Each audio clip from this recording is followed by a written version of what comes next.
Present by Kalik Music, ये कालिक recording studio नालाजपुर महतौली Nepal. तारीख बाबा बोलिया बोलैया उठे न रे बउआ से तारीख बाबा बोलिया बोलैया कहै छै उठे न से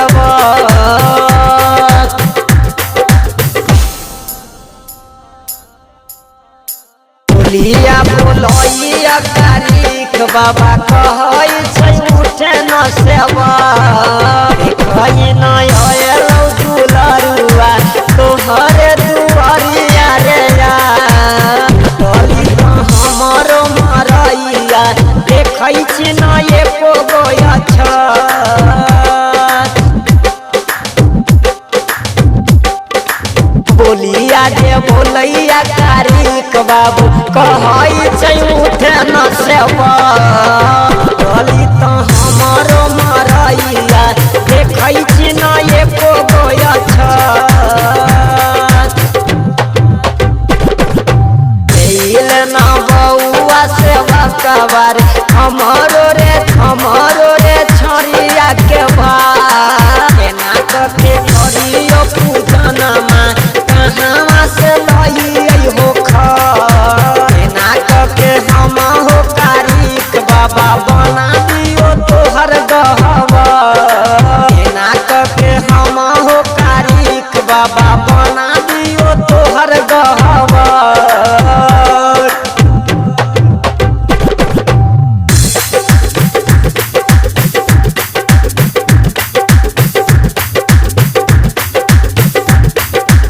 हमारा न हई हो तारीख बाबा कहाँ से लइयो तोहर हमारा से हो तो न हो तारीख बाबा हमारा से हो तो न हो तारीख बाबा कैला जाना दोसरे के घर हमरो तो टूटली मरैया हमरो तो टूटली मरैया दाना के न हवे होया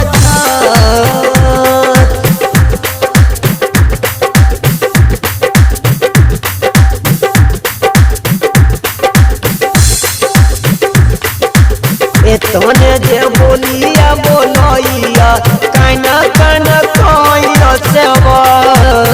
तोने जे बोलिया सुनैया बाबू हमर तारीख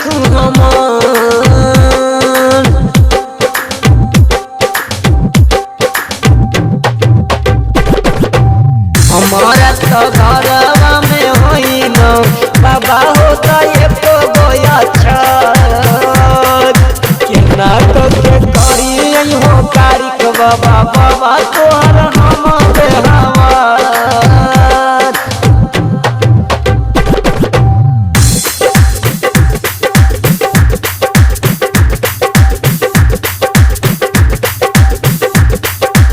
हमारो सपना में हो तारीख बाबा जहिया तू देबा हो पूरा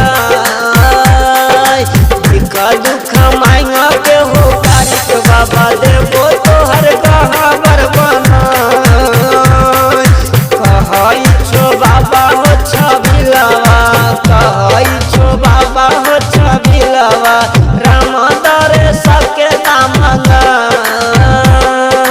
जहिया जय तोरम दरे सबा देबो बाबा पूजा हो कराय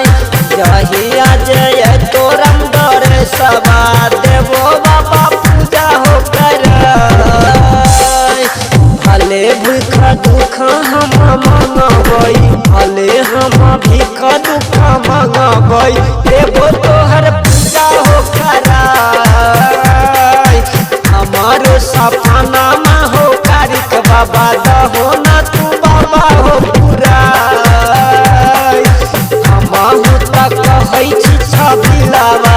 हमहु तक कहै छी छबिलवा चरण में शीशा हो झुकाय जब हमारा कालिक म्यूजिक आपके पास जाए तो लाल बटन दबा के सब्सक्राइब कर ले, घंटी के निशान दबाना ना भूले ताकि हमारा ऑडियो सबसे पहले